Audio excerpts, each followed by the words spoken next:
Hello, and welcome back. This is my second video for the straight line mission across Hyrule, and today I'm going to be talking about scouting missions. So last time I talked about various areas that I want to go explore before I actually do the straight line mission, and I'll show you what I discovered.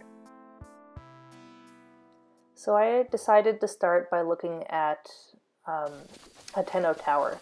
And I'm glad I went over here because the whole area is surrounded by all these thorns.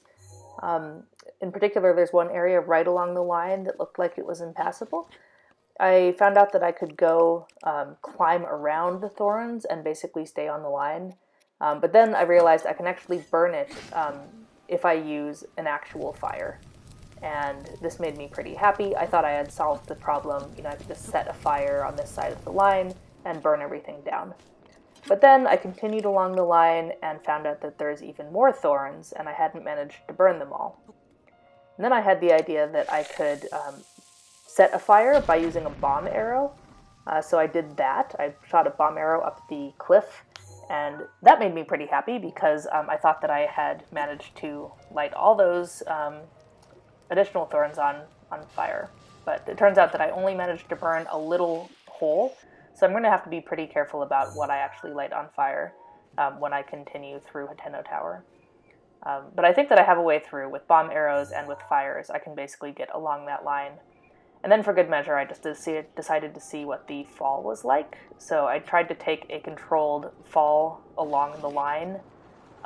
This area turns out to not be that bad because there's not a lot of slope pushing you around. And so I could basically fall right along the line.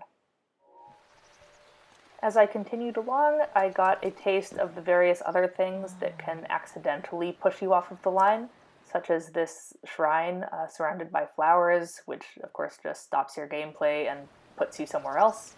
Fortunately, this shrine is not on my line. There were also a bunch of enemies, Yiga clan, that kept trying to attack me while I was on the line, and so I basically had to run really fast. I tried to fight a Yiga Blade Master, but I made a mistake, and then I got pushed off of the line by the Wind Cleaver. So that's another thing to watch out for.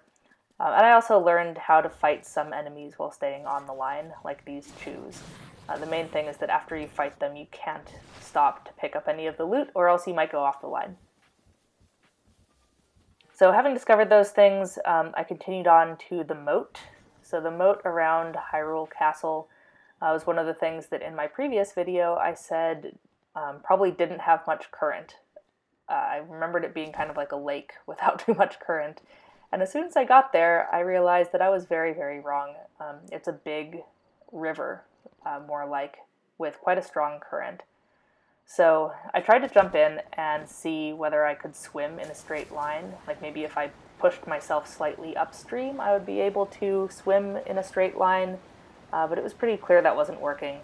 And when I checked the Hero's Path mode to see how I was doing, obviously it was a problem. I got pushed pretty far down, as you can see.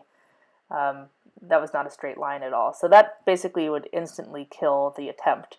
So what I think I'm going to have to do is just make a bunch of Cryonis blocks and walk across.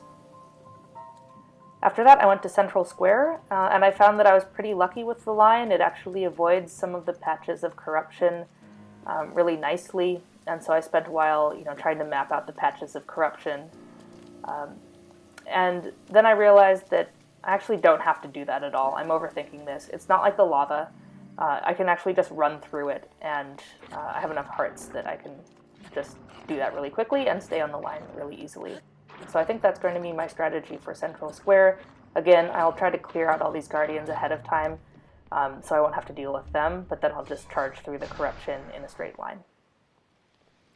And that brought me to the end point, which is the Necluda Sea. I did not attempt to actually swim across this. I just stared across the sea and tried to guess whether or not I might be able to do that just using endurance food. Of course, I'm still going to have to dodge all of the Lizalfos that might be in the sea. So that'll be another thing, which I'll just have to deal with as I come to it.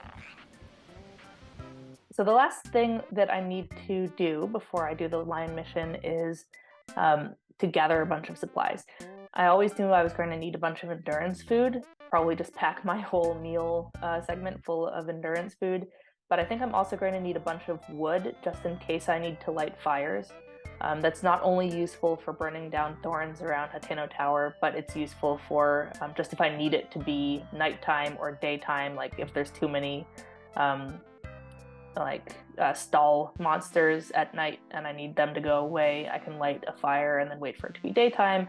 And also if it's raining and I need to go up a cliff or something like that, then I can light a fire with the wood. So I need to make sure I have enough wood. Probably a few fire weapons that I can use to burn stuff down, though of course I have some flint as well. I might want to get some more ancient arrows. I think I have something like 24, which is probably enough, but they are the one source of single shot kills, and I don't know how many of those I'm going to need. So those are the main things, and I don't know what else I need. I mean, I think that's basically it. So hopefully I don't run out of anything as I'm going, because there aren't really any resupply points. I don't have anyone putting stashes out there. So after I gather those things, the next step is to, like I said in the last video, go into the castle and then come back out in order to trigger a blood moon. And then just go all around Central Square, killing a bunch of guardians so that they aren't in my way. And then I think I'll just head up to the Heber region and start out. All right, see you next time.